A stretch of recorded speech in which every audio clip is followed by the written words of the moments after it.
ओम आत्मा त्वं गिरिजामती सहचरा प्राणा शरीरं ग्रहं पूजाते विषयोग भोग रचना निद्रा समाधि स्थिति संचारा पदयो प्रदक्षिण विधि स्तोत्राणि सर्वा गिरौ यत् यत् कर्म करोमि तत्तत् अखिलं शंभो तवाराधनम। नमस्कार, स्वागत है आपका आचार्य वाणी में। मैं आचार्य डॉक्टर विक्रमादित्य आपके साथ हूँ। आज का विषय हमारा है कर्क राशि। कर्क राशि का मई के अंतर्गत ग्रहों का योगायोग क्या दिखा रहा है। कर्क राशि वालों, मई का जो समय का योगायोग है वो आपके लिए बहुत विशेष दिखाई दे रहा है। मई के अंतर्गत ग्रहों का योग आपके लिए बड़ा विशेष परिवर्तन का योग बनाता दिखाई दे रहा है और ऐसे में इस परिवर्तन का लाभ यदि आप लेना चाहते हैं तो समय को पहचान लीजिए। देखिए, ग्रह परिवर्तन की तरफ जा रहे हैं और कई बार ग्रह परिवर्तन की तरफ जाते हैं तो जो दिशा हम पकड़ रहे हैं उसके बारे में पूरा इफ्स एंड बट्स, ये दिशा कैसी है, क्या कुछ हमारे को रास्ते मिलने वाला है, वो सब हमको जान लेना चाहिए। मई के ग्रह नक्षत्रों के दृष्टिकोण से आपको समझना चाहिए कई ग्रह परिवर्तन की तरफ जा रहे हैं। बुध, बृहस्पति, राहु, केतु, चंद्रमा तो परिवर्तन की तरफ जाता है, ये सूर्य तो महीने एक बार बदलता है। तो ये कई सारे ग्रह 5-5, 6-6 ग्रह परिवर्तन का योग बनाएंगे इस मई के अंदर और इन सब का प्रभाव आपके लिए बहुत जरूरी रहेगा। तो ऐसे में ध्यान रखिएगा, बहुत ज़्यादा एग्रेसिव मत होइएगा। कुछ ग्रहों का परिवर्तन आपके लिए अननेसेसरी की एग्रेसिवनेस भी बढ़ाता दिखाई देगा और ये विशेष तौर पर थोड़ा से कहीं ना कहीं अगर सावधानी नहीं बरती तो नुकसान भी करा सकता है। ध्यान रखने की ज़रूरत रहेगी, इसलिए बहुत बुद्धिमानी के साथ सोच समझ के चीज़ों को समझ के काम करने की ज़रूरत है। बृहस्पति का परिवर्तन आपके 12वें भाव में होने जा रहा है। राहु का परिवर्तन आपकी राशि के दृष्टिकोण से 8वें भाव में होने जा रहा है। तो ये सब के सब परिवर्तन कुछ ना कुछ यदि बात करें कर्क राशि वालों के लिए थोड़ी सी दुविधा उत्पन्न करते दिखाई दे रहे हैं। आपको अपनी जन्मपत्री को अच्छे से चेक करना चाहिए, जन्मपत्री के अनुसार समझना चाहिए कि गोचर के दृष्टिकोण से इन कई ग्रहों का परिवर्तन आपके लिए थोड़ी सी रुकावटें उत्पन्न करने के योग देगा कई फैक्टर्स के अंदर, और उन चीज़ों को समझ के यदि आप कार्य करेंगे तो अच्छा रहेगा। नहीं तो एक जगह दिग्भ्रमित हो सकते हैं आप। ग्रह नक्षत्रों के दृष्टिकोण से कहीं ना कहीं थोड़ा सी स्थिति ऐसी बन सकती है, आपकी वाणी में कुछ दोष उत्पन्न होने के योग बन सकते हैं। अननेसेसरी लोग आपसे ईर्ष्या पाल सकते हैं, लेकिन देव कृपा से इस वक्त ऐसे योग बनने वाले हैं कि जो यदि आप मई के आरंभ कालों में उन उपायों को कर लें तो पूरे वर्ष तक जो इन ग्रहों का नेगेटिव प्रभाव है उसको आप ठीक कर पाएंगे। वही अब समझाने का हम प्रयास कर रहे हैं आपको कि ग्रह नक्षत्रों के दृष्टिकोण से योग आपके लिए किस प्रकार के बनते दिखाई दे रहे हैं। सबसे पहले एक बात और समझ लें, इस मई के अंतर्गत आरंभ काल में एक ग्रह का परिवर्तन होने जा रहा है जिसको मृत्यु का ग्रह कहा जाता है, जिसको मृत्यु का नाम यम के नाम से ही जाना जाता है। वो वक्र स्थिति में जा रहा है और विश्व में कई प्रकार के कोलाहल को उत्पन्न करने का योग बनाता दिखाई दे रहा है। रक्त रंजित राजनीति का स्वरूप आपको इस ग्रह के परिवर्तन से मिलेगा। इन सबको अच्छे से समझ लेते हैं, ग्रह नक्षत्रों का योग क्या कुछ करने जा रहा है आपके लिए। सबसे पहले हम बात कर लेते हैं 1 तारीख की, बृहस्पतिवार का अवसर, चतुर्थी तिथि है और इस दिन ग्रह नक्षत्रों के दृष्टिकोण से समझे 12वें बैठा हुआ चंद्रमा थोड़ा हल्का दिखाई देता है आपके लिए। तो ध्यान रखिएगा, 12वें बैठा हुआ चंद्रमा कहीं ना कहीं थोड़े से स्वास्थ्य के मामले में और अननेसेसरी के खर्चे ज़्यादा बढ़ाता दिखाई देगा। थोड़ा ध्यान रखिएगा, बहुत ज़्यादा अपने मनोमस्तिष्क को शांत रखते हुए कार्य करें। दुस्वाभाविकता, हाँ ना की स्थिति मनोमस्तिष्क में करूँ ना करूँ, ऐसी दुविधा मन में उत्पन्न होती दिखाई दे रही है। सोच समझकर कार्य करना आपके लिए अच्छा रहेगा। परिवर्तन का समय बहुत जल्दी सामने आएगा, लेकिन इस वक्त थोड़ा ध्यान रखते हुए कार्य करें। बृहस्पतिवार का अवसर है, कोशिश ये करें पीली चीज़ों का दान करें, केसर का सेवन करें और हो सके तो केले का पूजन करें, केले का दान भी करना चाहिए। भद्रा है, दोपहर तक 11:30 बजे तक तो नए कार्यों को आरंभ करने से बचना चाहिए। लेकिन रिक्ता तिथि भी है तो आज का दिन नए मुहूर्तों से बचना ही चाहिए, वो अच्छा रहेगा आपके लिए। चतुर्थी रिक्ता तिथि मानी जाती है, 9वीं तिथि रिक्ता तिथि मानी जाती है, चतुर्दशी तिथि रिक्ता तिथि मानी जाती है, इसलिए इन तिथियों में नए कार्यों को करने से बचना चाहिए। 2 तारीख शुक्रवार का अवसर, पंचमी तिथि विद्यमान है और ग्रह नक्षत्रों के दृष्टिकोण से आपके लिए जो ग्रह योग का प्रभाव बनता दिखाई दे रहा है वो विशेष तौर पर दिखाता है भाग्य थोड़ा स्लो रूप से हेल्प कर रहा है। कई बार हमें लगता है ना कि हमारे भाग्य साथ नहीं दे रहा, पड़ोसी का भाग्य ज़्यादा साथ दिखाई दे रहा है, ऐसे ग्रह योग बन रहे हैं। तो भाग्य जब साथ ना दे रहा तो क्या करना चाहिए? सुंदर भगवान का स्तवन करना चाहिए।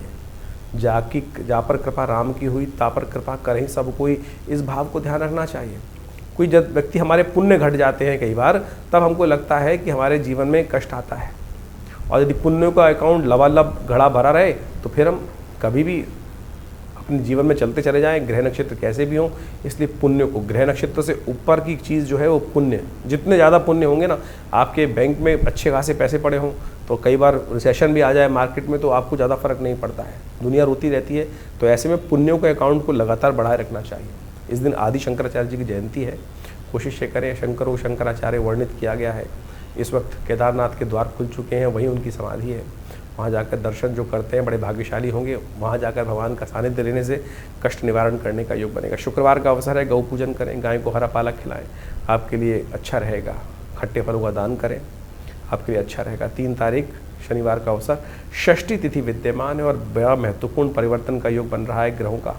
चंद्रमा सुबह सुबह आपकी राशि में स्वग्रही होकर जा रहे हैं, मंगल को भी शक्ति देंगे। मंगल कमज़ोर चल रहे हैं पिछले करीब काफ़ी लंबे समय से, और मंगल ने उठापटक का योग जो पिछले 6 महीने से बना रखा है, कभी अच्छा कभी खराब, कभी कष्ट कभी ढीला, तो ये अभी कंटिन्यू करेगा मंगल 1-1.5 महीना। ऐसे में चंद्रमा कम से कम 3 दिन के लिए सहूत दिखाई दे रहे हैं आपके लिए। चंद्रमा और मंगल की युति, जब मंगल चंद्रमा जो स्वग्रही होकर मंगल के साथ बैठ गए तो मंगल की शक्ति को बढ़ाएंगे, तो ऐसे में नई हिम्मत का उदय होता दिखाई दे रहा है, आपके लिए अच्छा रहेगा। लेकिन ध्यान रखिएगा, इस दिन प्लूटो यम ग्रह यानी मृत्यु का ग्रह जो है वो भी परिवर्तन की तरफ वक्र स्थिति में जा रहा है। तो ऐसे में पूरे विश्व के लिए ये समय थोड़ा भारी दिखाई देता है। रोष, आपस में क्लैश, ये बढ़ते दिखाई देंगे, तो ध्यान रखते हुए कार्य करें। शांति से धीरे धीरे साथ चीज़ों को करने का प्रयास कीजिए, अच्छा रहेगा। हो सके तो इस दिन गंगा स्नान करें, गंगा सप्तमी है। कहा जाता है गंगा इस दिन सप्तमी के दिन ऋषि की जाह्नवी के रूप में प्रसिद्ध हुई थी, इनका नाम। अद्भुत कथा है, कभी वर्णित करेंगे इस बारे में। लेकिन इस दिन गंगा स्नान करना, गंगा जल से भगवान का विशेष तौर पर भगवान का अभिषेक करना संपूर्ण रूप से बड़ा कल्याणकारी योग बनाता है। तो आप थोड़ा गंगा जल लेकर अपने ऊपर भी छिड़क लें, हो सके तो गंगा जल में स्नान करें। कहा जाता है गंगा स्नान समस्त जीवन के कष्टों को दूर करता है, पाप से निवृत्त कर देता है, व्यक्ति को पुण्य की तरफ अग्रसित कर देता है। शनिवार का अवसर है और शनि इस वक्त आपकी राशि में भाग्य में बैठे हैं, तो उनको ठीक करने के लिए गंगा जल से भगवान शिव का अभिषेक करें, गंगा जल से स्वयं भी स्नान करें, कल्याण होगा। 4 तारीख की बात करें, रविवार का अवसर, सप्तमी तिथि विद्यमान है और इस दिन भद्रा का योग बन रहा है। ग्रह नक्षत्र थोड़ी सी शक्ति को आपको बढ़ाते दिखाई दे रहे हैं, चीज़ों को आपके लिए हिम्मत के द्वारा परिवर्तन का योग बनाते दिखाई दे रहे हैं। तो ऐसे में अच्छा रहेगा कि भगवान सूर्य से शक्ति लें। थोड़ा सा सूर्य उच्च के होकर आपकी राशि में बड़े सुंदर भाव में बैठे हुए हैं, तो उनको शक्ति देना, उनका स्तवन करना, गायत्री का जप करना आपके लिए कल्याणकारी योग बनाएगा। 5 तारीख का दिन सोमवार का अवसर है और इस दिन अष्टमी तिथि विद्यमान है। ग्रह परिवर्तन की तरफ जाते दिखाई दे रहे हैं और ये परिवर्तन आपके लिए बहुत सारी चीज़ों को अनुकूल करता दिखाई देगा। ऐसे में भगवान का आशीर्वाद, माता पिता का आशीर्वाद आपके बिगड़े काम को बना सकता है।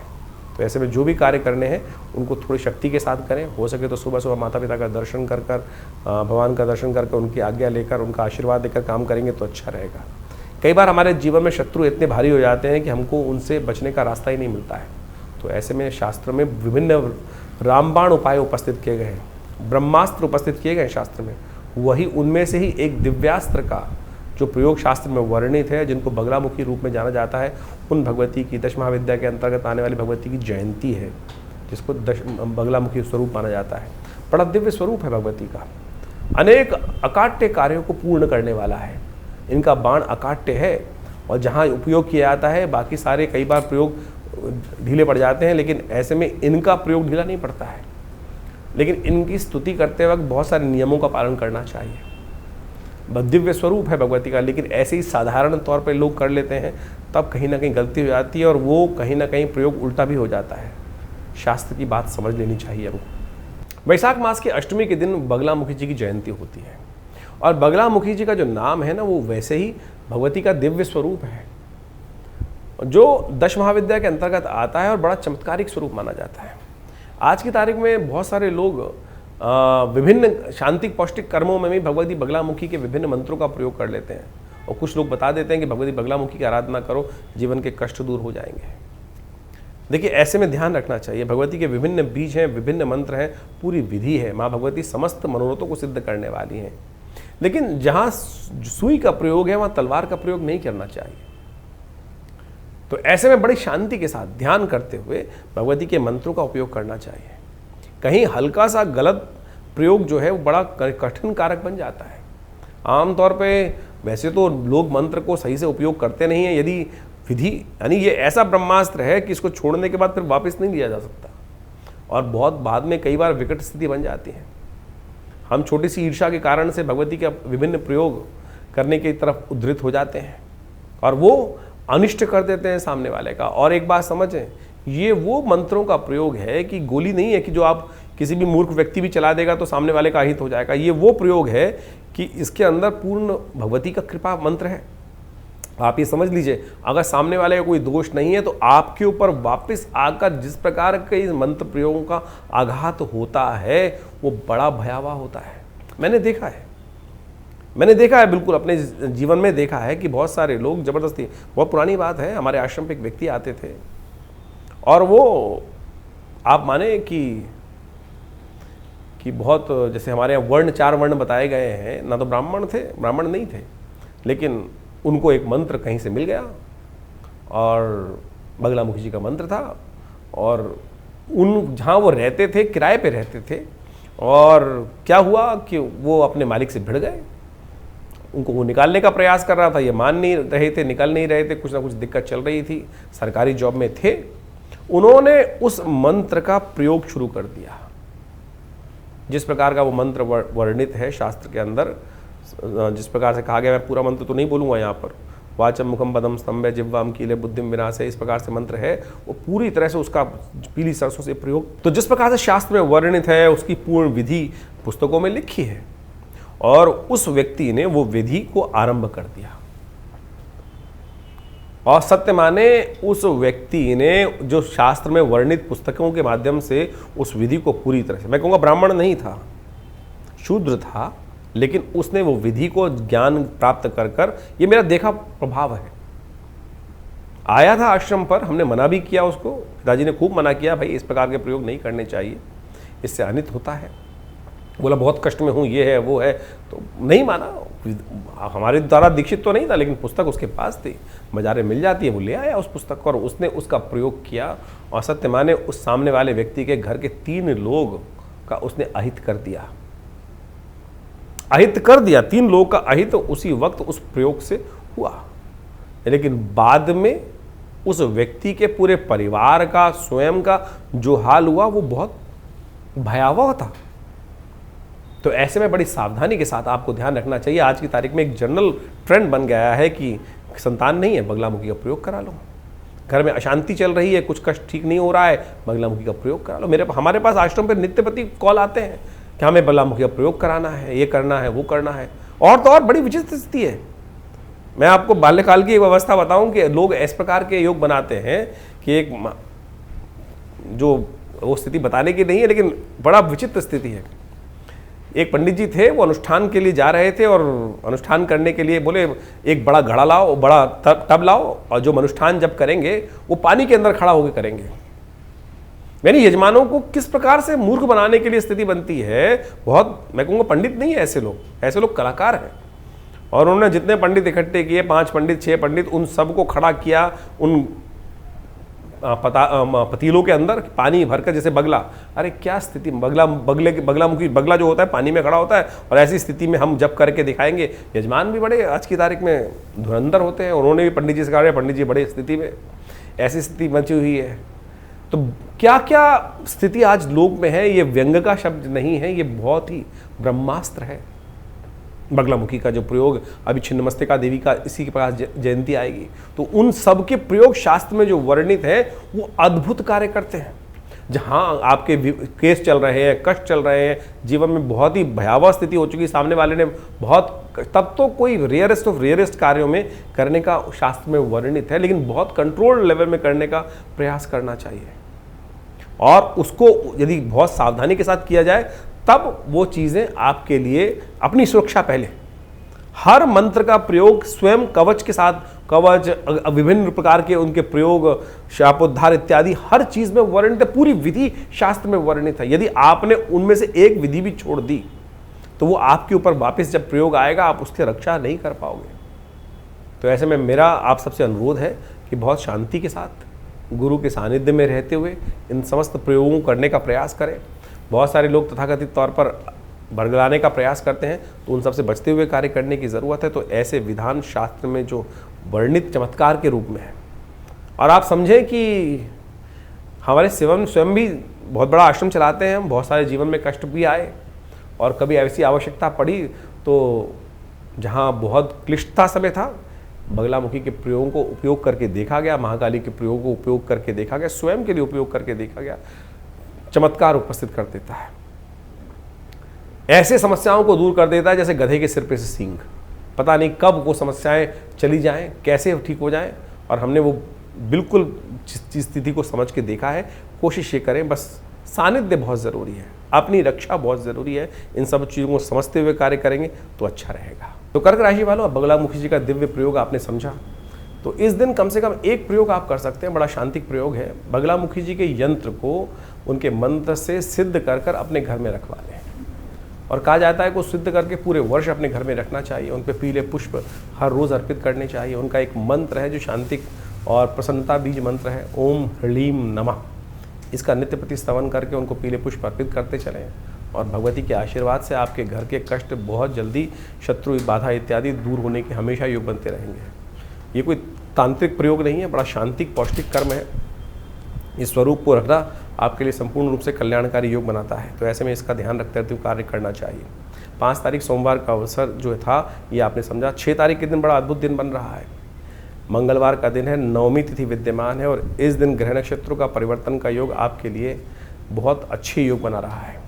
मन विशेष तौर पर आपको काम कर्म की तरफ, सफलता की तरफ अग्रसित करता दिखाई दे रहा है। मन नया इनोवेशन की तरफ ज़्यादा दिखाई दे रहा है। ऐसे में कोशिश ये करना, आपकी राशि के दृष्टिकोण से शुभ सोचना, नेगेटिव मत सोचना। कन्या पूजन करना आपके लिए बड़ा अच्छा योग बनाएगा आपके लिए। ऐसे में इस दिन जानकी सप्तमी है। जानकी सप्तमी का मतलब भगवती सीता जी का प्रादुर्भाव दिवस, प्राकट्य दिवस। इस समय में पौष मास के शुक्ल पक्ष की नवमी जो होती है वो सीता जयंती के रूप में, जानकी जयंती के रूप में, जानकी नवमी के रूप में जानी जाती है। तो कहा जाता है कि इस दिन जनक जी ने जब हल चलाया था तो भगवती का प्रादुर्भाव हुआ था, और समस्त जनता का, जनकपुर क्षेत्र का कष्ट हरा था भगवान ने। तो आप इस दिन विशेष तौर पर क्या करना चाहिए, इस दिन हनुमान, मंगलवार पड़ रहा है, और हनुमान जी का संबंध भगवती के साथ अद्भुत है। उन्होंने भगवती को अशोक वाटिका में जब देखा, उन शोकाकुल भगवती को राम कथा सुनाई, और भगवती के समस्त मन का शोक भी दूर हुआ। उसके साथ साथ भगवती ने उनको आशीर्वाद भी दिया, हनुमान जी को आशीर्वाद दिया, अजर अमर सुत हो। भगवान हनुमान जी उस दिन से अष्ट चिरंजीवी के अंतर्गत आ गए। अश्वत्थामा बलिर्व्यास हनुमानश्च विभीषण कृपा परशुरामस्य मार्कंडेय अष्टमा। और इस वैशाख मास में बड़ा सुंदर योग बना कि आप समझें, भगवान परशुराम जी की जयंती भी आती है, और इन अष्ट चिरंजीवी के अंदर आने वाले हनुमान जी का भी सुंदर स्तवन करने का दिन आ रहा है। तो ऐसे में सुंदर रूप से हनुमान जी का सुंदर पाठ करें, उनके मंत्र जप करें, और कल्याणकारी योग बनेंगे आपकी राशि के दृष्टिकोण से। इस दिन हमने विवेकानंद योगाश्रम में सुंदरकांड का पाठ रखा है, हनुमान जी का यज्ञ रखा है, भगवती का दुर्गा का यज्ञ रखा है, सवा मणि का भोग रखा है। आप स्वयं शाम को 5 बजे से इस कार्यक्रम में भाग लें, और देखिए भगवती कृपा से हनुमान जी के सिद्ध मंदिर पर, भगवती पीताम्बरा का जो सुंदर सिद्ध स्थल है आश्रम, वहाँ पर आकर इस यज्ञ में बैठने से मनोकामना सिद्धि के योग बनते हैं। 7 तारीख का दिन बुधवार का अवसर है, दशमी तिथि विद्यमान है। इस दिन ग्रह नक्षत्रों के दृष्टिकोण से आपके ग्रह कई मामलों में आशीर्वाद से मेवा देने के योग बना सकते हैं। जिस भी काम में थोड़ी दिक्कत 2-3 दिन से आ रही हो, ध्यान रखना, पहले से आ रही हो, वो काम ना बन रहा हो, यदि माता पिता का आशीर्वाद लेकर सुंदर रूप से दूध का दान कर कार्य करने का प्रयास करोगे, गौ पूजन करके कार्य करने का प्रयास करोगे, तो उसमें विजय प्राप्ति के योग बनते दिखाई देंगे। इस दिन एक विशेष ग्रह परिवर्तन की तरफ जा रहा है। बुध महाराज आपकी राशि के दृष्टिकोण से सूर्य के साथ बुध आदित्य योग बनाएंगे, सफलता के योग देंगे। नए चीज़ों को जो अनऑर्गेनाइज चल रही थी, बुध कमज़ोर थे और अपनी कमज़ोर सबसे वीकेस्ट राशि में चल रहे थे, अब वो नई शक्ति को गेन करने के लिए उच्च के सूर्य के साथ विराजमान हो गए हैं, और ये आपके लिए बड़ा अनुकूल स्थिति बनाते दिखाई दे रहे हैं। सुबह 4:10 पर बुध मेष राशि में प्रवेश करते दिखाई देंगे, दशम भाव में सूर्य के साथ, और ये आपके लिए बड़ी अनुकूलता, चीज़ों को नई शक्ति के साथ आप संभालने की स्थिति में आते दिखाई दे रहे हैं। गणेश जी का सुंदर स्तवन करें, उनको पीले पुष्प अर्पित करें, कल्याण होगा। 8 तारीख एकादशी का अवसर है, बृहस्पतिवार है। बृहस्पतिवार के दिन एकादशी, बृहस्पतिवार भगवान विष्णु का दिन माना जाता है, और उसी दिन एकादशी का योग पड़ रहा है, और एकादशी भी बेहद खास है, मोहिनी एकादशी। ग्रह नक्षत्र भी परिवर्तन की तरफ जा रहे हैं। गज केसरी योग का निर्माण कर रहे हैं। तृतीय भाव साहस भाव में बैठकर चंद्रमा बृहस्पति से पूर्ण दृष्टि दले हुए बृहस्पति गज केसरी योग, यानी आने वाले 3-4 दिन आपके लिए कई मामलों में बड़े शुभ बनते दिखाई दे रहे हैं। तो इसका लाभ आप यदि लेंगे तो बहुत अच्छा रहेगा। लेकिन ध्यान रखना, इसमें भद्रा का योग है, तो नए कार्यों में आरंभ करने से बचना चाहिए। दोपहर को 12:30 बजे तक भद्रा रहेगी, उसके बाद चीज़ें अनुकूल होंगी। ये मोहिनी एकादशी आपके लिए बड़ा सुंदर योग बनाती है। मोहिनी एकादशी की कथा भी बड़ी अद्भुत है। इस संस्कृति में हमारे यहाँ विशेष तौर पर प्रकृति के अनुसार से कहा जाता है कि नियम के अनुसार से सब काम होते हैं। नियम किसने बनाए? प्रकृति ने बनाए।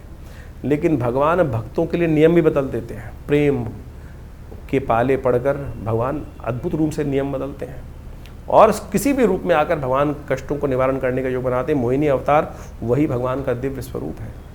शास्त्र में बड़ी अद्भुत कथा आती है इसके बारे में। इस दिन मोहिनी एकादशी है।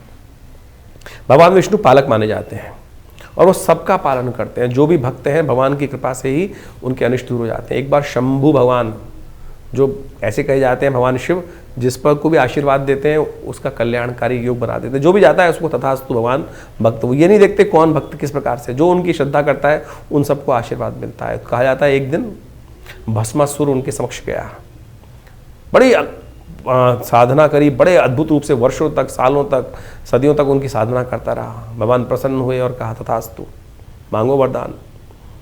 वो भी बड़ा विचित्र था, उसने कहा कि मैं जिसके सिर पे हाथ रखूं वो भस्म हो जाए। ये आशीर्वाद मांग लिया। कहा जाता है कि ये आशीर्वाद मांगने से क्या हुआ, क्या वो ये आशीर्वाद जो लिया उसने, कहा भगवान ऐसे कैसे मान लूं, ये जो आशीर्वाद आपने दिया है वो अजर अमर है, बिल्कुल बिल्कुल सही सटीक रहेगा। तो कहा जाता है कि बोले मैं अपना हाथ आपके सिर पे रखूंगा। अब भगवान का आशीर्वाद गलत तो हो ही नहीं सकता, मिथ्या हो ही नहीं सकता। भगवान के ऊपर वो हाथ रखने का प्रयास किया। कहा जाता है भगवान आगे आगे और भस्मासुर उनके पीछे पीछे। और ऐसे में भगवान ने मोहिनी अवतार धारण किया, भगवान विष्णु ने मोहिनी अवतार धारण किया। और ये मोहिनी अवतार धारण करने के बाद जब वो उस भस्मासुर के समक्ष, भगवान शिव कहा जाता है उसमें कपूर आग के फूल के अंदर में जाकर वो जो स्थान ग्रहण किया था, उन्होंने वहाँ जाकर विभिन्न बहुत कथाएं बहुत विचित्र हैं, लेकिन मोहिनी अवतार में भगवान ने स्वयं रूप में उपस्थित होकर प्रेम के वश में, भगवान प्रेम के वश में जब आते हैं ना तो नियम बदल देते हैं सब कुछ। तो भगवान ने भगवान शंभु के प्रेम में उस मोहिनी अवतार को धारण किया, क्योंकि भक्त है शिव जो हैं वो भगवान हरि के भक्त हैं और हरि जो हैं वो शिव के भक्त हैं। तो इसी प्रेम के वश में आकर भगवान ने मोहिनी धारण करते हैं और भस्मासुर को नृत्य करके मोहित कर लेते हैं अपने स्वरूप से। और कहा जाता है कि जैसे भगवान नृत्य करते हैं और भस्मासुर भी नृत्य करता है, भगवान अपना सिर अपने हाथ पे ले जाते हैं और भस्मासुर भी उस सिर को अपने आशीर्वाद जो भगवान शिव से प्राप्त था उसी हाथ को अपने सिर पे ले जाता है और भस्म स्वयं हो जाता है। तो ये बहुत सुंदर तिथि है, भगवान के उस स्वरूप का वर्णन मिलता है। तो इस दिन सुंदर रूप से भगवान को प्रेम के वश में मोहने का हमको भी प्रयास करना चाहिए। उनका स्नान कराएं, उन पर तुलसी दल डालें, उनको सुंदर रूप से सहस्रसी ये जो पुरुष सूक्त है उसके द्वारा उनका पूजन करें, पुरुष सूक्त के द्वारा पूजन करें, ओम नमो भगवते वासुदेवाय मंत्र जप करें, उससे बड़ा कल्याणकारी योग बनेगा। और भगवान का पंचामृत ग्रहण करें, आपके मनोरथ सिद्ध होने के योग बनेंगे। तो कर्क राशि वालों, ये अद्भुत जो मोहिनी अवतार की कथा है ये हमको समझाती है कि भगवान भक्त को कभी अकेला नहीं छोड़ते। हर कष्ट का स्वयं अपने ऊपर लेकर भक्त को सुख देने का योग बनाते हैं। तो ये भगवान की सुंदर रीति है। तो इस समय में सुंदर रूप से भगवान का ओम नमो भगवते वासुदेवाय स्वरूप में जप करें, ओम नमो नारायणाय, भगवान का सुंदर अभिषेक करें, गंगा जल से अभिषेक करें, तुलसी दल से अभिषेक करें, भगवान का चंदन से अभिषेक करें। और देखिए उन पंचामृत को ग्रहण करके, चरणामृत को ग्रहण कर अपने को धन्य माने। भगवान का सुंदर स्तवन समस्त रूप से कष्टों को दूर करने वाला रहेगा। 9 तारीख शुक्रवार का अवसर, द्वादशी तिथि विद्यमान है। जैसे हमने कहा गज केसरी योग आपकी राशि में बना हुआ है। चीज़ें आपकी मेहनत से लाभ दे सकती हैं, पराक्रम का दिखाने का अवसर है। लेकिन ध्यान रखना, बहुत सारे लोग आपको फालतू में आपके शक्ति को डाइवर्ट करने का काम कर सकते हैं। कुछ लोग होंगे जो आपके लिए भाई तू मेरा ये काम कर दे, भाई तू मेरे लिए कर दे, चीज़ें आपको थोड़ा सा डाइवर्ट करने का प्रयास करेंगे, मत होइएगा। नहीं तो थोड़ा स्वार्थी बनना पड़ता है। कई बार इस संसार में आए हैं तो स्वार्थ से भी मनोरथ सिद्ध होने के कई बार योग बनाने पड़ते हैं। तो ये वही समय है।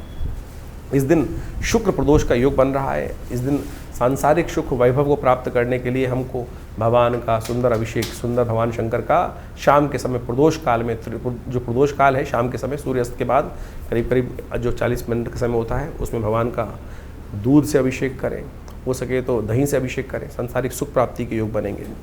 10 तारीख शनिवार का अवसर, त्रयोदशी तिथि विद्यमान है और इस दिन ग्रह नक्षत्रों का दृष्टिकोण से आपके लिए योग अच्छा ही बनता दिखाई दे रहा है। बृहस्पति से दृष्ट चंद्रमा आपके लिए साहस वाले भाव में बैठकर चीज़ों को अच्छा कर रहा है और ऐसे में शनिवार का अवसर पड़ रहा है तो कोशिश ये करें सुंदर रूप से आपको अपने तो शिव की आराधना करनी चाहिए। शनि भी अनुकूल होंगे और बहुत सारी चीज़ें आपके लिए अनुकूलता प्रदान करने की बनती रहेंगी। तो ये मई के आरंभ काल के ग्रहों की गणना आपने समझी, तो ये समझ लीजिए मई का जो समय बहुत विशेष योग लेकर आ रहा है।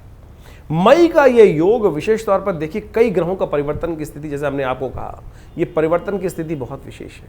वैशाख का महीना चल रहा है और वैशाख के महीने के अंतिम समय में शुक्ल पक्ष का जब दौर चले तो उस समय में कई प्रकार के शुभ योग बने।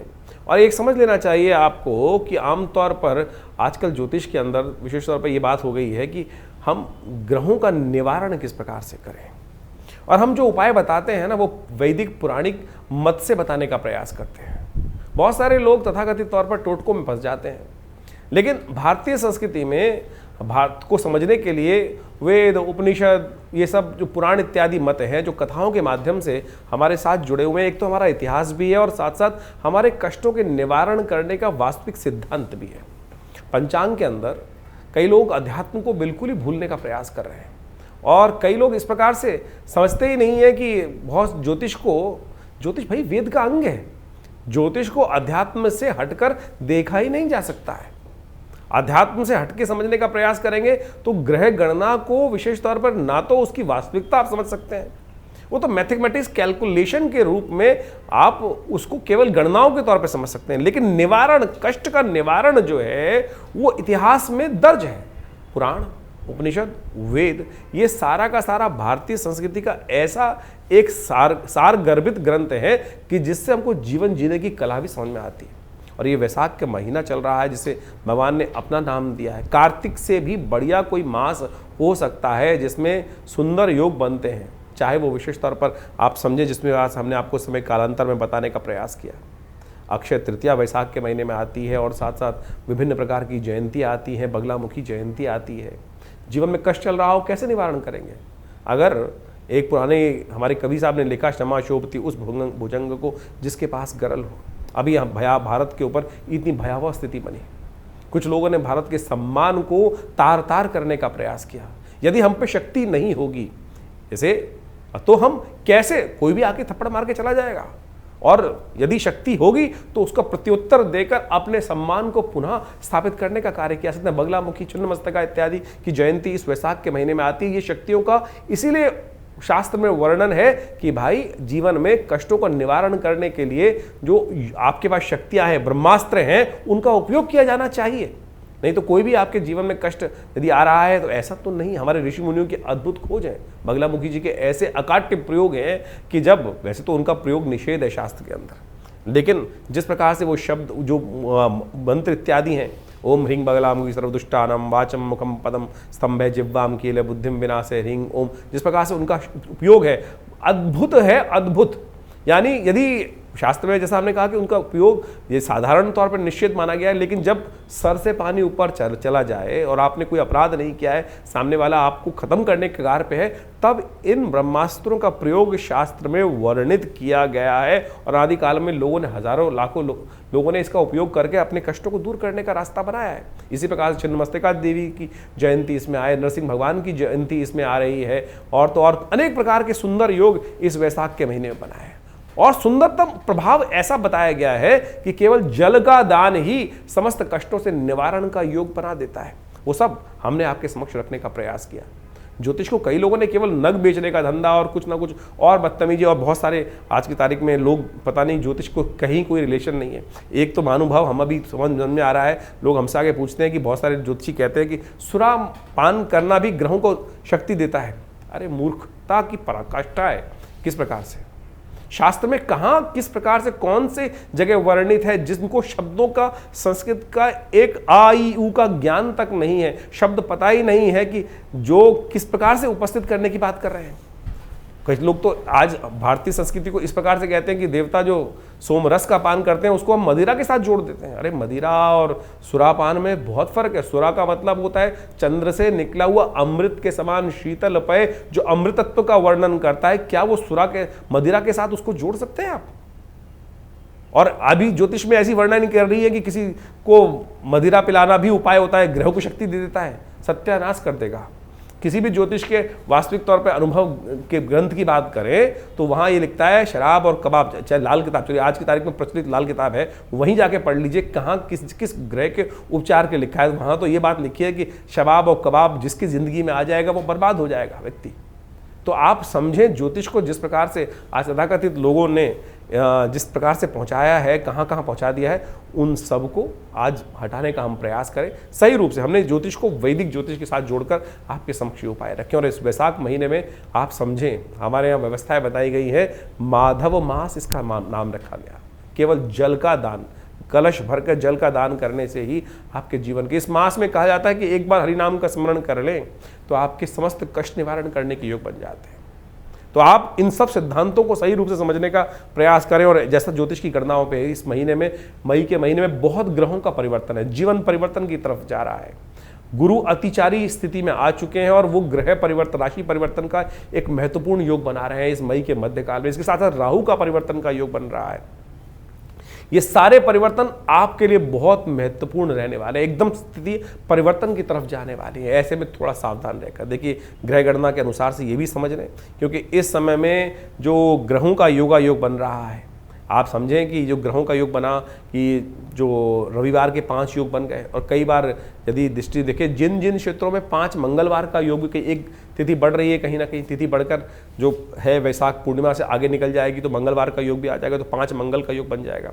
उन क्षेत्रों में भयावह स्थिति, युद्ध की स्थिति भी बन सकती है, और ये कहीं ना कहीं रक्त रंजित स्थिति को ग्रहों का योग बनाती दिखाई देगी। ग्रह परिवर्तन की तरफ जा रहे हैं। बुध स्वयं बहुत सुंदर परिवर्तन की तरफ जा रहे हैं।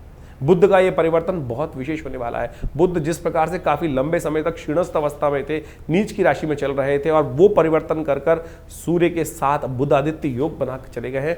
ये सब का सब आपकी राशि में बहुत महत्वपूर्ण योग परिवर्तन की तरफ ले जाता दिखाई दे रहा है। लेकिन यहाँ एक बात और समझने की आवश्यकता है, हम ज्योतिष के यहाँ विषय जो उपस्थित रखते हैं वो गोचर के साथ रखते हैं। गोचर का यानी, गोचर का मतलब समझ लें कि present situation of the planets. गोचर में जो आज आकाशीय मंडल में ग्रहों की स्थिति है वो क्या, कौन सी राशि में किस प्रकार का परिवर्तन बना रही है। लेकिन आपका जन्म एक विशेष समय पर हुआ है, उससे आपकी जन्मपत्री बनी, उससे आपके नक्षत्र की कैलकुलेशन से दशाएं निकाली गई, दशाएं, अंतर दशाएं, ग्रहों की इंटरनल स्थिति, उन सबको कोरिलेट करने की आवश्यकता है। अगर विंशोत्तरी दशा, अंतर दशा, प्रत्यंतर दशा के अनुसार से आपका समय अच्छा चल रहा है और गोचर में भी वही ग्रहों का योग बन जाए तो वारे न्यारे हैं। और बाई चांस यदि विंशोत्तरी में अच्छा नहीं चल रहा है, गोचर में अच्छा चल रहा है, या गोचर में अच्छा नहीं चल रहा है, विंशोत्तरी में अच्छा चल रहा है, तो उसका इंप्रेशन अलग हो जाएगा। तो इसलिए जन्मपत्री इत्यादि को बहुत अच्छे से गोचर के दृष्टिकोण से तो समझ में आती है चीज़ें।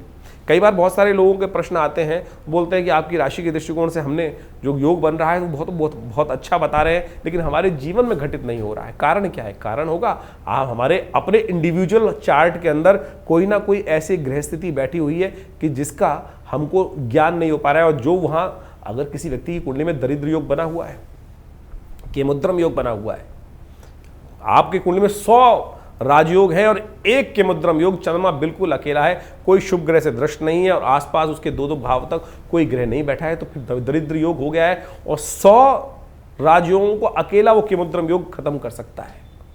अगर किसी कुंडली में है तो गोचर में लाख दर्जे अच्छे ग्रह हो जाए, कुछ होगा ही नहीं, तो उसका निवारण करना पड़ेगा। ग्रहों का स्थिति को समझते हुए कैसे उस ग्रहों को, अशुभ ग्रहों के योग को जो आपकी जन्मपत्री में चल रहे हैं, परिवर्तन के योग बनाने हैं। अब आपकी गोचर में जो अच्छे ग्रह हैं, लेकिन आपकी विंशोत्तरी अंतरदशाओं में जो ग्रह की स्थिति बनी हुई है वो कहीं ना कहीं मारने के योग बना रही है, कहीं ना नुकसान करने के योग बना रही है, तो कैसे परिवर्तन का योग बनेगा? तो गोचर के दृष्टिकोण से और इन सब चीज़ों को समझने की आवश्यकता है।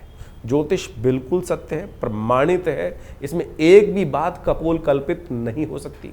यहां तक कि आपके जीवन में जो स्वप्न भी आ रहा है ना, वो भी ग्रहों के अनुसार से जाना जा सकता है, उसका भी प्रभाव है, और ये बहुत विवेचना के द्वारा उपस्थित किया जाता है। बहुत सारे जीवन में आपकी कुंडली में सपोज एक व्यक्ति आए हमारे पास और उनकी कुंडली में बहुत वर्ष पूर्ण गया था, पिताजी के साथ जन्मपत्री देखने का अवसर मिला उनका, और वो बड़े परेशान थे और हिंदुस्तान के एक बहुत बड़े ब्यूरोक्रेट थे, एक उपराष्ट्रपति थे, उनके बहुत अच्छे निजी सचिव थे शायद, बहुत पुरानी बात है। और वो जन्मपत्री दिखाने आए हमारे पास पिताजी के समय पर, और आप समझे उनकी जन्मपत्री के अंदर वो बात देखने आए थे, महाराज जरा देखें जन्मपत्री हमारी क्या है। हम लोगों ने जब जन्मपत्री देखी तो बड़ा अच्छा ग्रह दिखाई दिया, महाराज पुनः देखें। तो उन्होंने कहा जी मेरे को किसी ज्योतिषी जी ने बता दिया है कि मेरा मृत्यु योग आ रहा है, मेरी मृत्यु होने वाली, ऐसा योग उन्होंने बताया कि होने वाली है।